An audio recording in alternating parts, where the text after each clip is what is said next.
Welcome to the real-time walkthrough of the Dawnbreaker Dungeon. I think it's one of the best dungeons in the War Within, if not the best dungeon in the War Within. It's also very intimidating for new tanks, which is why I think you should pay attention if you're a beginner. You walk in and you are going straight ahead. Wait for your friends to be there and wait for the enemies to load. Somebody might pull a guy behind me who I just looked at. Otherwise, you're just going straight ahead, you're not pulling anyone on the side, you're simply going straight here to this main guy, Nightfall Ritualist. So you need to, in order to activate the first boss, you only need to kill Nightfall Ritualists that are in your way. This is the first one, keep count. I will be showing it to you from the perspective of a Protection Warrior and my Guardian Druid, who is actually Boomkin by intent, but he happens to be a Guardian Druid in this particular case. This is, as you can see, a pre-recorded footage, but a real-time commentary. It's unscripted. It is not a build guide. It is not a Mythic Plus guide. I don't do super hard content, but I think majority of players in World of Warcraft statistically don't either. So again, we're simply focusing on learning the dungeon. You're simply clearing this group that we just killed in the middle. We're simply cleaning up behind ourselves because this guy was pulled. Sometimes he isn't. Sometimes it's just straight journey. We're leaving those guys in front of us aside, and we are going straight onto the deck of Dawnbreaker, the flying ship. We're going to kill another central group here that is already pulled by overzealous DPS. If you're a DPS, don't do it. Let your tank do it, but it's okay. We kill the Nightfall, Nightfall commander here in the center, and I believe there is one Nightfall Ritualist here standing on the side who we need to kill as well. Over there, you can see them. I'm engaging them. With the Druid, it's obviously a thrash spam and using your defensives appropriately. Again, it is not specifically a class tanking guide, it's a dungeon tanking guide, but class tanking guides are coming as well, so this is your chance to give the video a quick like and subscribe while we're waiting for this Nightfall Ritualist to die and have nothing better to do. As soon as he's dead, we have here the instructions that we are taken off, and we have these ships on our side, so we are gonna take flight. It's front and center there, you can't go wrong. We're going to the right of your ship first, typically. I mean, no one is gonna stop you if you go left first, but typically groups expect you to go right. As your ship flies, you go to the right ship on its right side, and spoiler alert, once we're done with this one, we're gonna go onto the opposite side. So at the moment, we're gonna kill this Spidey dude, as well as the Nightfall Crusaders. Let's wait for our group to dispatch them. I'm gonna kill them.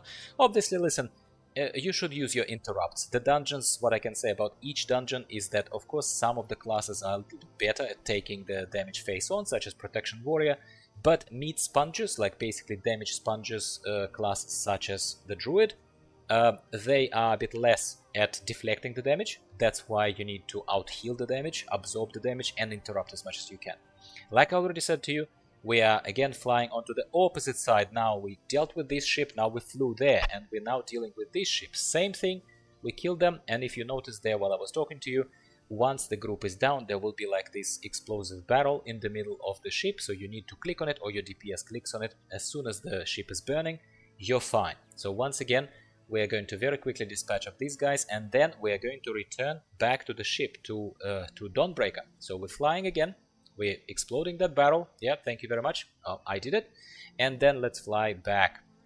In the middle, so there will be no ads already. In the middle, there'll be your Speaker Shadow Crown, our first boss over here. Speaker Shadow Crown is boring as all hell. She is only pelting you with shadow bolts, but she has one very important critical mechanic, which she's about to start doing. She's going to start expanding with this shadowy, big, massive, kind of expanding AoE, if you like, around her.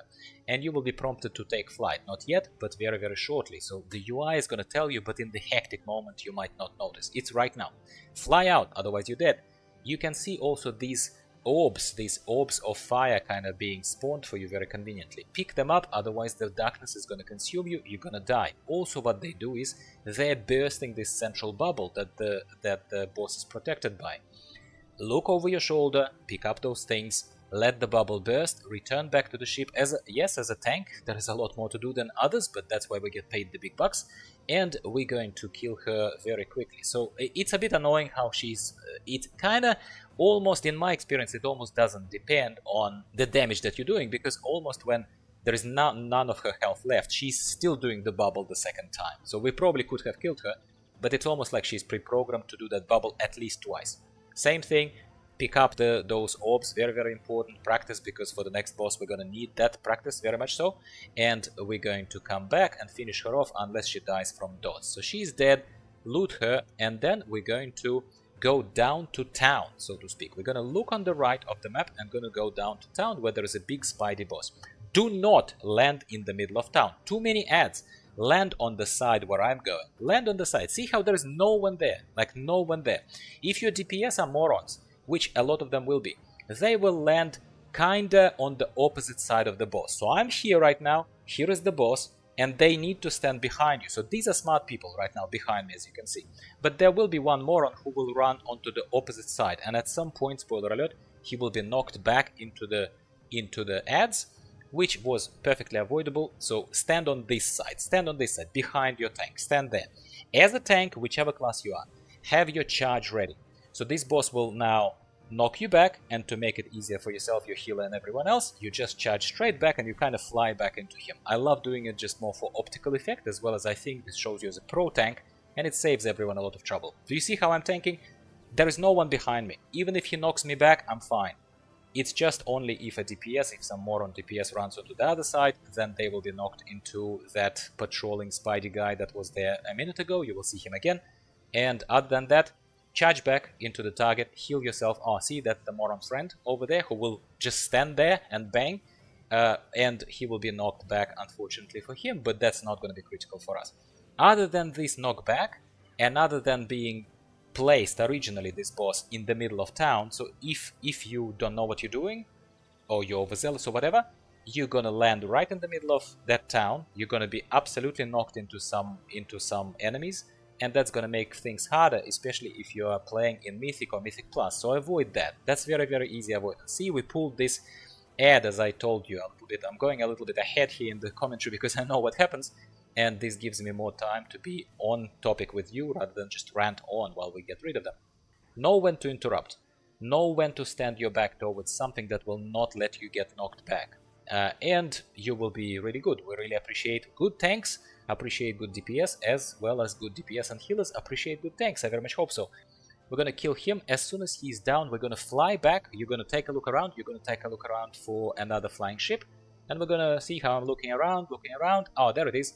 So we're going to fly there. Somebody left my group right now. Goodbye, mate. You're not going to be missed. To those of you who are just starting this dungeon, this is going to be very challenging, this fight, okay? And here is why. So pay attention. She's of no consequence, this initial mini boss, fake boss. She's like fake news. She's fake boss. So we are going to kill her. As you can see, she's like a normal mob. Like her health is dropping. At least in heroics, at least in normals, you can completely ignore the Nightfall Shadow Mages, but you can kill them as well if you want to. At the 0% health, she's going to summon this gorgeous looking butterfly, and convince me otherwise if you don't think it's a butterfly. I think it's a butterfly. So she summons that butterfly, you start fighting, just stand and bang in the middle. As a tank, you don't need to do anything. Completely ignore. The DPS should not ideally drop the wave on your right as it starts rolling left. This wave, in this particular case, as demonstrated, you just stand there in the melee range and bang. So all you do. DPS, not you, DPS needs to pick up those fiery barrels if you can see them. I even told them, hey, it's pretty obvious, there are bombs here, so what do you think they're there for? These bombs are to be picked up, and there is a special then key appearing on your screen, special ability. You throw these bombs at this Rashan. You basically cannot do any damage to him otherwise. And I, right now in plain text, told my group, and I'm gonna repeat it to you. He will fly away, spoiler alert, in a second. When he flies away, you need to chase him closely, but not just chase him closely. There will be once again those fiery orbs in the air that you should do well to pick up. I am not really paying attention to the debuffs in the top right corner of the screen, well, kind of next to my minimap there.